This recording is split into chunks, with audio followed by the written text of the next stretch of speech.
صاحب آپ کی طرف آنا یہ فرمائیے سر، حل کیا ہے بلوچستان کی صورتحال کا؟ کیا بی ایل اے کے خلاف آپریشن ہونا چاہیے، مذاکرات ہونے چاہیے، کیا کرنے چاہیے؟ چودھری صاحب میں شکریہ میں پھر کہوں گا، میری شوکت یوسف زئی سے بہت اچھے انسان ہیں. میرا ان سے ایک ہی کویسچن ہے کہ یہ کہتے ہیں کہ جی ملاقات کپتان صاحب کے ساتھ نہیں کرائی گئی اس لیے ہم نے بائیکاٹ کیا. دیکھیں زندگی موت اللہ کے ہاتھ میں ہے، کسی کو ایک سیکنڈ کا بھی بھروسہ نہیں ہے. کل اگر کپتان صاحب وفات پا جاتے ہیں تو پھر کس کی ملاقات کر کے آپ پاکستان کی بقا اور پاکستان کی سلامتی کی بات کریں گے؟ آپ لوگوں کو آنا چاہیے تھا. اس میں آپ کو دعوت باضابطہ دعوت دی گئی، اب ریاست نے آپ کو دعوت دی ہے، آپ آئیں ادھر جو چیزیں سامنے رکھیں. یہ تو ایک بات ہو گئی. آپ نے کہا کہ بلوچستان کا حل بہت ہی آسان حل ہے، اس میں کوئی دوسری رائے نہیں ہے. میں ایک ہی کویسچن کروں گا، میں ایک ہی بات آگے بڑھاؤں گا کہ وہ کہتے ہیں، لوگ کہتے ہیں، یہاں کے قوم پرست کہتے ہیں کہ جی بات چیت کس کے ساتھ؟ آپ ایسے کریں. میں آپ کو ایک مزیدار چند سب آپ کو بتاؤں کہ پچھلے ہفتے میں نے اسمبلی میں بھی بات کی کہ مجھے لٹرلی بی ایل اے کا اور ایک کوئی اور تھا باضابطہ مجھے فون پہ مطلب ابیوز کیا اور تھریٹ کیا کہ آپ ہمارے صرف ایک گرنیڈ کی جو ہے نا مار ہیں، ہم ایک گرنیڈ ماریں گے آپ اڑ جائیں گے. اب 2 دن سے مجھے لائف وہ جو ٹارگٹ کلنگ کا ہے تھریٹ الرٹ چلا ہے کہ ہم نے فلانے آدمی کو مخصوص کر دیا ہے، اس کو ہم نے ٹارگٹ کرنا ہے. او بھائی میں نے بی ایل اے کے بشیر زیب کا والد کو قتل کیا ہے، میں نے ڈاکٹر مارن کے والد کو قتل کیا ہے، میں نے آپ کے وہ ڈاکٹر اللہ نظر کے والد کو قتل کیا. میں تو سچ بولتا ہوں، میں اس ملک کی بات کرتا ہوں، میں اس صوبے کی بات کرتا ہوں. آپ آئیں، میں بغیر کسی کے پوچھے، یہ تو کہتے ہیں کہ ہم غلام ہیں اسٹیبلشمنٹ کے، اسٹیبلشمنٹ ہماری ہے، یہ فوج ہماری ہے، یہ لا انفورسنگ ایجنسیز ہماری ہیں، یہ ہمارے پاکستان کی بقا کے لیے شہادتیں لے رہے ہیں، ان کی بیویاں بیوہ ہو رہی ہیں، ان کے والدین بوڑھے والدین دن رات روتے ہیں. جب آج کل وہ یوب میں شہید ہوا ہے میجر سعد، تو آپ اس کو فوٹو دیکھیں آپ کو رونا آ جاتا ہے کہ یار اس جوانی میں تم لوگوں نے کیا کیا. تو میں ان کو اوپن، میں کسی سے نہیں پوچھتا ہوں، میں آپ کے اس پروگرام کے توسط سے میں ان کو اوپن چیلنج سمجھیں، اوپن جو ہے نا آفر سمجھیں کہ آئے کون ان کا مذاکرات کرنے والا ہے. آپ اپنے مذاکرات کے لیے نامزد کریں اور آپ بندوق پھینکیں، بندوق رکھیں نیچے. بندوق کے زور پہ آپ کسی کو مذاکرات نہیں کرا سکتے. بندوق آپ نیچے رکھیں.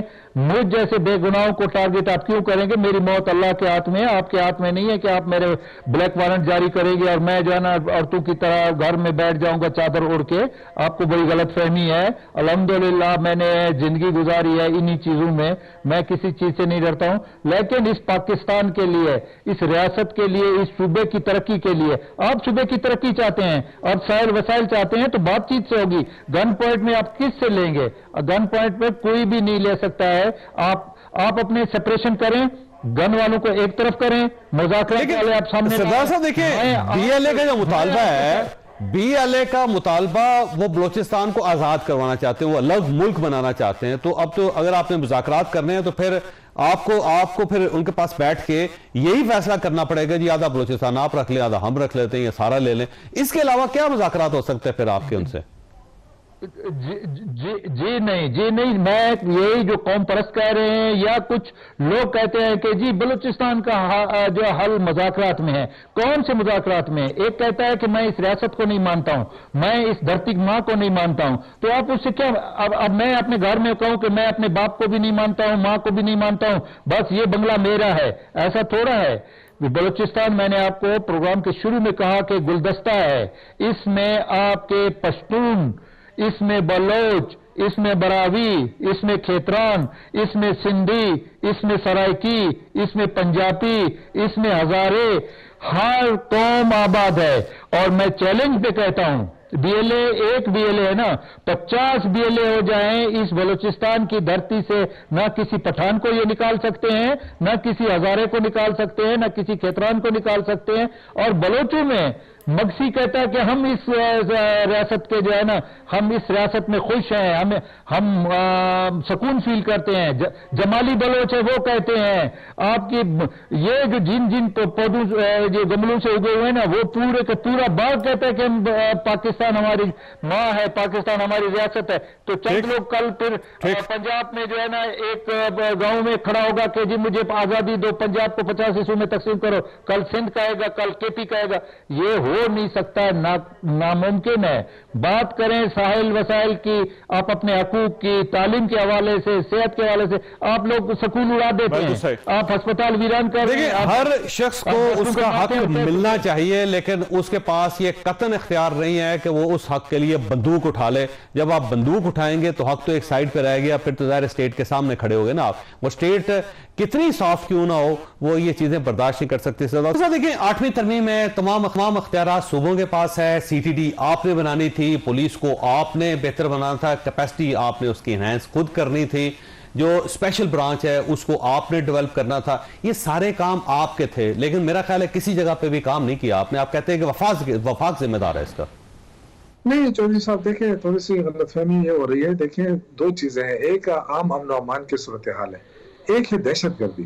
آپ دیکھیں کراچی سے ہمارے حالات اچھے ہیں, وہاں تو کوئی رات کو ویسے نہیں نکل سکتا ہے, موٹر سائیکل لے کے نہیں نکل سکتا ہے, وہ صورتحال الحمدللہ نہیں ہے.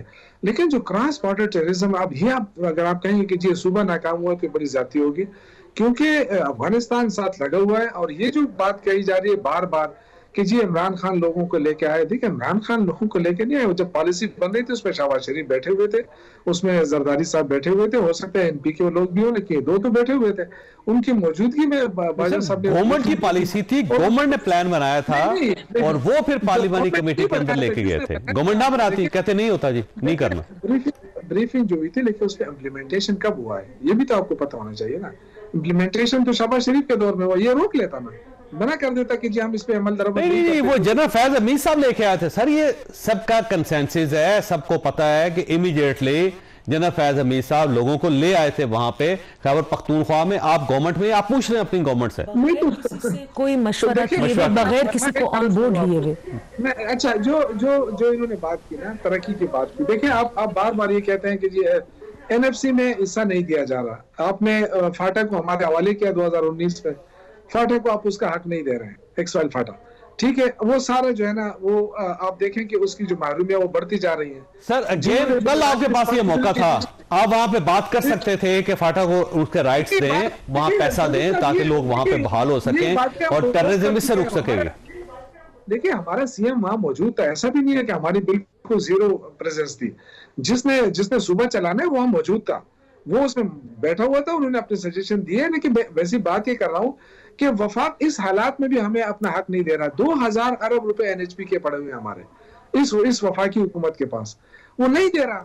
تو کوئی ان سے اب کیا کریں, ہم 18ویں ترمیم کو چاہتے ہیں, ہم یہاں پہ پیسہ وہ دے نہیں رہا ہے ہمیں. NFC میں ہمیں نیا NFC ایوارڈ دے نہیں رہا ہے تاکہ فاٹا کو اس کا شیئر ملے. وہ CCI کی میٹنگ بلا نہیں جا رہی تاکہ ہم اپنے مسائل حل کر سکیں.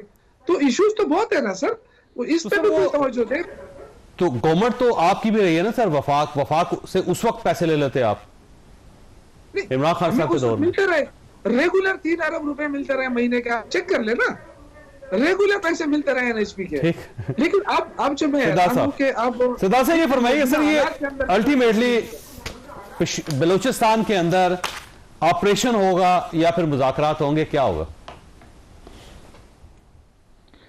دیکھیں شوکت یوسفزئی صاحب کی خدمت میں ایک چھوٹی سی گزارش ہے. جیسے وہ فرما رہے تھے کہ عمران خان ہمارے علاقے میں کسی نے گیدڑ پکڑ لیا, تو وہ گیدڑ کہنے لگا کہ بھائی صاحب مجھے چھوڑ دو, مجھے مت مارو, اگر تم نے مجھے مار دیا تو کل کا سورج نہیں نکلے گا. اچھا وہ دیہاتی جاہل قسم کا آدمی تھا, پڑھا لکھا نہیں تھا. اس نے کہا بھائی کیسے؟ کہتا ہے بالکل میں قسمیاں کہتا ہوں کہ کل کا سورج نہیں نکلے گا, تو آپ مجھے جانے دو, نہیں تو جو ہے نا کل کا سورج نہیں نکلے گا. تو اس نے اس کو چھوڑ دیا, دور جا کے بیٹھا, کہتا ہے بھائی میں جب مر جاتا تو میرے لیے تو کل کا سورج نہیں نکلنا تھا, تو اسی لیے میں نے اپنی جان چھڑائی. دیکھیں یہ ہم مان لیتے ہیں پارٹی ہے, ہم نے کب کہا کہ PTI پارٹی نہیں ہے؟ بالکل پارٹی ہے, اس میں بہت قابل ترین لوگ بیٹھے ہوئے ہیں اس وقت.